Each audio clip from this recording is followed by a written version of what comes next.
যখন মানুষের বিষয়ে মানুষকে বিভিন্ন কারণে প্রশংসা মানুষের প্রশংসা করতে যে প্রথমে যে কথা বলেছে মাওলানা আব্দুল গফুর খান যিনারা এই দুনিয়া থেকে চলে গেছে, আমরা আজকে আমি বিশেষ করে আজকে এই প্রোগ্রামে কয়েকদিন আগে আমাদের মাঝখান থেকে বিদায় নিয়েছেন আমাদের ১ নম্বর ওয়ার্ডের কারণে হাসপাতালে জীবনটাকে বিদায় দিয়ে চলে গেছেন। মহান আল্লাহ রাব্বুল আলামিন যেন তাদের যাতে আজকের এই দায়িত্বশীল দিনব্যাপী সমাবেশ হচ্ছে, ছাত্রদের জন্য আপনাদের কাছে দোয়া চাই, আল্লাহ যেন তাকে মাফ করে দেন। আমিন।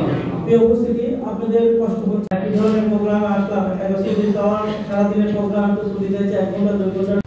দেখেন আজকে প্রথম যে আলোচনা আপনারা শুনেছেন, দার্সুল কোরআন শুনেছেন, এবং তারপরে আমাদের প্রতি একজন কবি ভাই এই প্রোগ্রাম থেকে ছুটি নেওয়ার কথা কিন্তু ছিল না, সৃষ্টি করা হয়েছে। আবার সেই মানুষকেই আবার আরো বলছেন আল্লাহ তাআলা, মানুষ এবং জিনকে সৃষ্টি করেছি, যে মানুষ এবং জিনকে আল্লাহ তাআলা নিজের হাতে